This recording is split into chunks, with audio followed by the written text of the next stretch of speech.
And back here live at CRS 2025 here, Omni Hotel, Nashville, Tennessee. You can almost do a beat with those microphones. I like that. It's a lot of fun out there, too. KKTC, True Country 99.9. And, of course, out there, friends, the Sports Guides Podcast.com. And, boy, a slew of shows today just keeps rolling on. This is a fun event, right? This is awesome.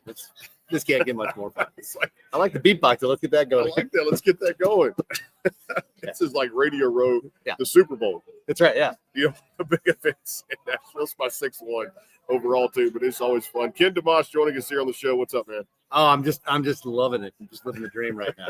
I appreciate you taking a minute. It's all good. And, yeah, getting backstage here. It's all good. Yeah, we just get backstage, get the exclusive here today, and so many great artists. Drew Baldridge, Megan Patrick, Shenandoah, the Oak Ridge Boys. I mean, everybody's just come out. That's what's great about this event is you never know who you're going to run into when it comes down to it. And some of them you're doing like on impromptu because people just want the coverage, which is great. Yeah, no, we're doing like interviews in the hallway. It's like all this chatter in the background. I'm walking here and you're in a hurry to see everybody. No, I'm walking by Pat Boone. Yeah, exactly. It's like you got to act like that's no big deal. Like, yeah, what's up? Yeah, what's up? They say it's okay to fanboy. It's all right, right? I've been doing that a lot. Here's a funny true story. I don't know, were you doing any like the hotel suite things last night? Not last night. I've done. Come tonight. I'm playing one tonight. You are? Yeah. Well, it's at the Omni here. Well, I mean, I just say, what time do you know when you're going? 6:30. 6:30. Yeah, love for you to come up there. Yeah. But love to come up there. So you end up just going to that one, and then it's like catching a wave. It's like, where are we going now? Yeah. It's like, where we're going to see it. It's like you just start going, and they're amazing Grammy-winning artists, just like hanging out and just playing. And you go, we just go to like 1:00 in the morning, and everywhere you go is just. Seriously, that's like you're in the lobby, it's like you see, hey, Chris Young, what's up? Yeah, everywhere. It was pretty cool. So I'm totally fanning out. It's all good. I saw him down there yesterday too. I was down there and I was like, Chris Young standing right there, and I started going, all right, there's time and a place. And I was like, I started fanboy just looking from a distance. I said, but he had so many swarms of people around him, I just didn't go up to talk to him. Oh no, so that's funny too, because I was talking to some other folks, like and I go, have you ever met him? They're like, no. I'm like, well, you want to? And they go, do you know him? I'm like, no. I go, man, Chris, I'm Ken. He's like, yeah, I want you to meet. And they're like, and it was just so fun. Everybody's super approachable. Yeah. Everybody's just here to know everybody. There's nobody has an attitude or comes in like with anything like that. It's so great. It's so great. It's just awesome. The bummer is this. So I'm going from room to room last night. And oh man, some of these you just watch and you just go, you start to second guess all your decisions in life. When you see how good they are, and you're just like, I'm out. I'm going to sell my guitar on Facebook Market and move on. And then at the same time, it's really, really, really motivating. I've probably written down like 7 new songs. That's great. And it's the beauty of it too. When it comes down to it, you guys, like I said, writing music, getting ideas for songs, 20 different routes. Let's talk about this. Yeah. This is I've never said this. It's been a journey. Yeah. No, seriously. So the last 2 years, because I saw you last year here. Maybe even the year before. I'm not sure, but I've been going station to station to station. In my head, I'm doing a Sammy Hagar like promotion of music because that's what happened in St. Louis. That's where I live, where I've grown up, and I've just been traveling, playing on the road, taking the guitar, playing small stages, playing anywhere I can. Mm-hmm. So as you're going, you just have conversations on the air like this. Yeah, I've got. One of the songs, Don't Hate on Country Music, was off air, just talking about how hard it is to do what you do and playing music that's sad and takes you back to that time. It's like, don't hate on the music, it just takes you through it.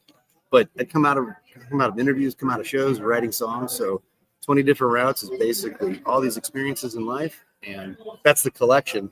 But the song we put out, which is 20 different routes, is more about something I heard on the radio, on the road. This relationship this girl's talking about how she met again, and it was going great. They were connected. There was magic, and then nothing. She's like, I took 20 different routes home that night just trying to figure it out. I'm like, thank you. And that's how it started. The beauty of country music is that storytelling, no doubt. And I was actually over at this Category 10 bar, Luke's bar, the other night, just talking about some stuff, and the songwriters round style up there on stage, and people get off and striking up a conversation. One of the best songwriters, just singers in town, Ray Filcher, was over there. We started talking a little bit about it, and I said, hey, why do you think this is so important? This 90s country thing's making a little bit of a comeback now. You look at Zach Top, Randall King, and some people that are doing kind of their thing and keeping it true to their roots. And I remember a couple weeks ago, the great Robert Earl Keen was with me here on the show. Americana music, he's been doing it for 45, 50 years almost now. And hearing that story of just being where I'm from down there in Tacoma, in Texas down there, Clay Walker and Tracy Bird, Mark Chestnut, George Jones country. Why is it so important for the industry right now? Is there a thirst, hunger for this 90s country to come back?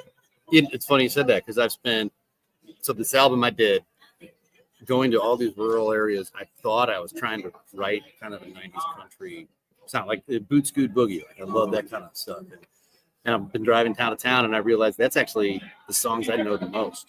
Yeah. You know, it's like I didn't even realize, like, because for so long people say, hey, what influenced your music? And I literally would say, like, you know, AC/DC, Nirvana, you know, and I wasn't kidding. Yeah. You know, because it's like that, just, you know, Thunderstruck and all that. And then I'm in the car just driving, listening to music, listening to Dolly Parton, listening to Kenny Rogers, listening to Alligator Cross. I'm going, singing every word, going, I did not know that about me.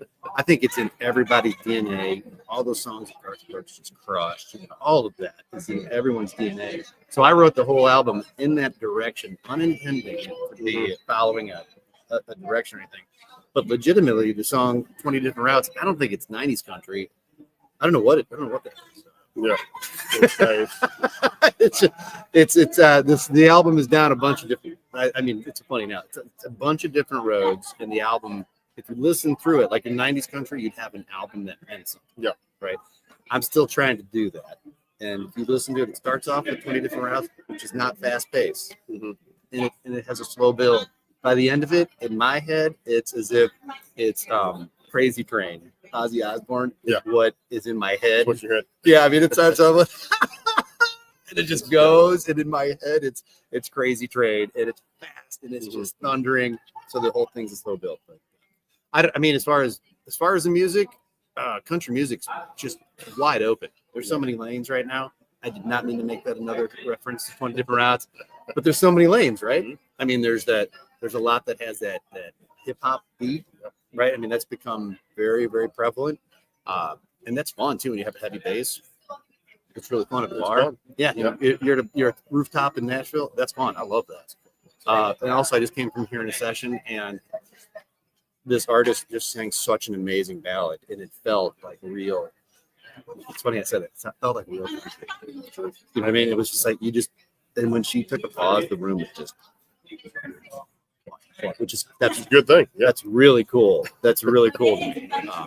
Anyway, I don't know what you're asking. No, it's beautiful. It is. No, I think it's the message that fans want to hear. It's that it's a good song. It didn't have to be a number one hit to resonate with somebody out there too, and it becomes the norm a little bit too, because that song has made somebody feel something, hopefully in a positive way, but not always positive. Sometimes, bringing them from a dark place, bringing them back to see the light at the end of the tunnel. And I sit there in amazement sometimes, and I mean, I was at that Category 10 last night. It was a little songwriters round. It was Heads Carolina, Tails California. A little benefit show for the victims of the hurricanes in North Carolina, and of course the wildfires, the tragic episodes that happen out there in California. And you start thinking about what a great time this is, and a great time to do a fundraiser for those people in need. But then you look up on stage, you're like, that's Lance Carpenter, Show Dog Records, Toby Keith. We did a fundraiser last year at the Wild Beaver. Last year I was out there broadcasting live too, and the talents that Lance Carpenter has, amazing. Sit up there, and he sang a song, several of them. You sit there in silence, and I'm like, God, this is beautiful. Can I tell you something about the Wild Beaver? Yeah. I'm at the Wild Beaver, right? There was an artist doing a showcase, and as the artist is performing, because that place kind of has the stuff with the boots on the bar, right?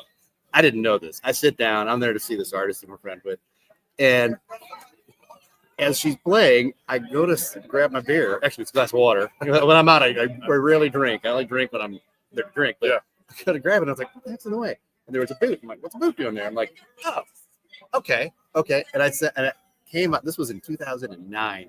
Wrote Ding Dang Darn It. Yeah. And it's a song about I was belly to the bar with nothing to do. It's like it just told that story, and it's a riot. I just got a video from a friend that had a hot tub, like they were at a party, and everybody in the hot tub is singing "Ding Dang Darn It." It's so funny. But when you said Wild Beaver, to the point of country music and storytelling, every one of those things just has like a cool memory. There's a vibe to it. Yeah, I love it so much too.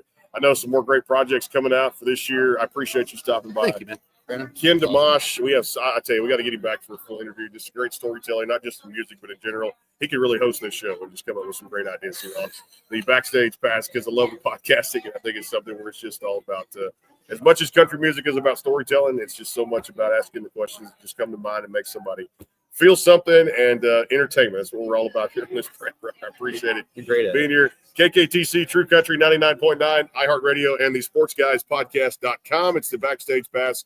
Back in a few. More to come here. Great interviews. The Omni Hotel. Stay tuned for more as CRS 2025 rolls on.